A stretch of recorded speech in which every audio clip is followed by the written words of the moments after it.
ve bu durum kişinin almış olduğu cezaya etki edecekse, yani ceza miktarını azaltabilecek veyahut da ortadan kaldırabilecek, suçsuz ise suçsuzluğunu ortaya koyabilecek maddi deliller söz konusu olduğunda bu yol açılmaktadır.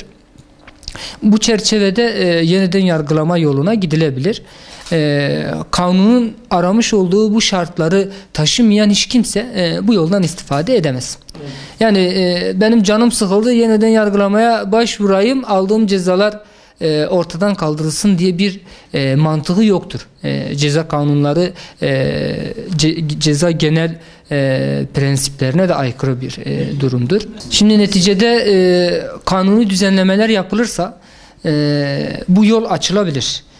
Sebebine gelince özel yetkili mahkemelerde yargılaması yapılan Balyoz ve Ergenekon dosyalarında yargılayan kişilerin örgüt mensubu olduğu ve devlet adına değil, örgüt adına yargılama yaptıkları ortaya çıkarılırsa, bu ispatlanırsa ve bunun neticesinde özel yetkili mahkemelerdeki çeteleşme, paralel yapı veyahut da örgüt maddi olarak ortaya konulup ispatlanırsa, mahkeme kararlarıyla bunlar ispatlandıktan sonra o mahkemelerde örgüt üyeliği, paralel yapı, çete üyeliği mahkeme kararıyla sabit olan savcı ve hakimlerin yapmış olduğu tüm işlemler için yeniden yargılama yolu açılır.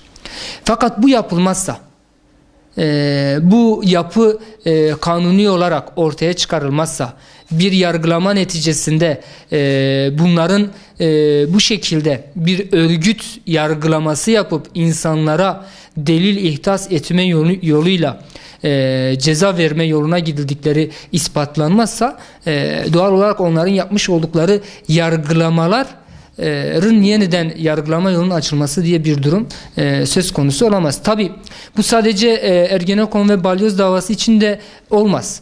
Özel yetkili mahkemelerde yapılan bu durum sadece özel yetkili mahkemeler için de geçerli olmaz.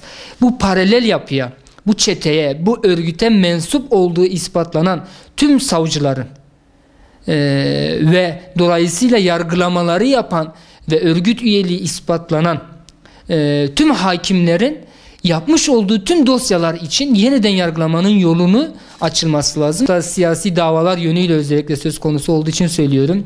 Hizb-ut Tahrir, El-Kaide, İBTC veyahut da Hizbullah ve bunun dışındaki diğer siyasi yapılanmalar üzerine açılan dosyaların hepsinin yeniden yargılamanın yolunun açılması, tutuklu ve hükümlü olanların hükümlülük ve tutukluluk durumlarının değerlendirilmesi ve mağdur olanların da mağduriyetlerinin giderilmesi için de doğal olarak bir yol açılmış olacaktır. Şimdi Barolar Birliği şunu teklif ediyor. Kaldırılan bir mahkemenin bu şekilde o dosyalara bakmaya devam etmesi, olağanüstü mahkemelerin o şekilde yetkilerin devam etmesi hukuka aykırı olarak görülüyor. Dolayısıyla şöyle bir çözüm önerisi Başbakan'a sunulmuş yeniden yargılama için, bunun önüne açmak için. Bu özel yetkili mahkemeler yerine kurulan, şu anda terör mahkemesi olarak bilinen mahkemelerin kaldırılması daha sonraki planda. Ama ilk etapta 2012'den sonraki süreçte eskiden kalan dosyaları inceleyen özel mahkemelerin bu yetkisinin hukuka aykırı olduğu yönünde bir çalışma Başbakanla ve Cumhurbaşkanı ile yaptıkları görüşmelerde gündeme gelmiş. Şimdi burada aslında kurnazca bir plan söz konusu. 2012 tarihini baz alarak bundan sonra karara bağlanmış veya devam etmekte olan dosyaların bu şekilde yeniden yargılamasının öne açılmak isteniyor.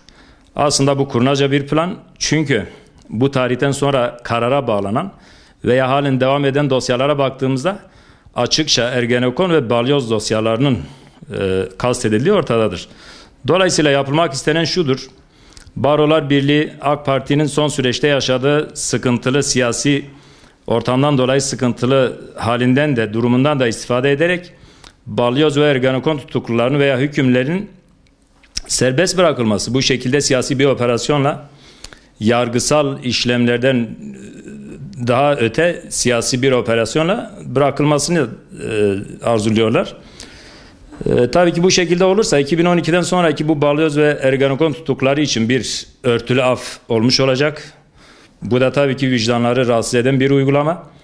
Oysa sadece mağdur olanlar, aslında gerçek mağdur olanlar bunlar değildir.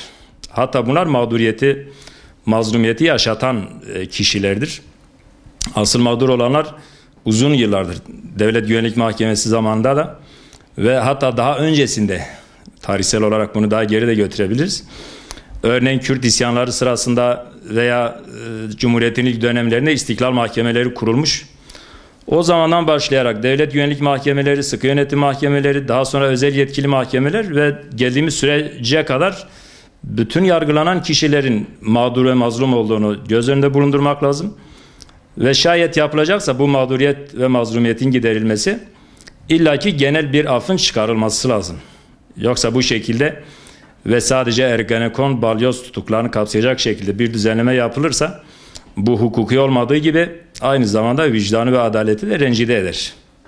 Yapılmak istenen şu anda odur. Yani Balyoz ve Ergenekon faydalansın, 2012'den sonraki dosyalar.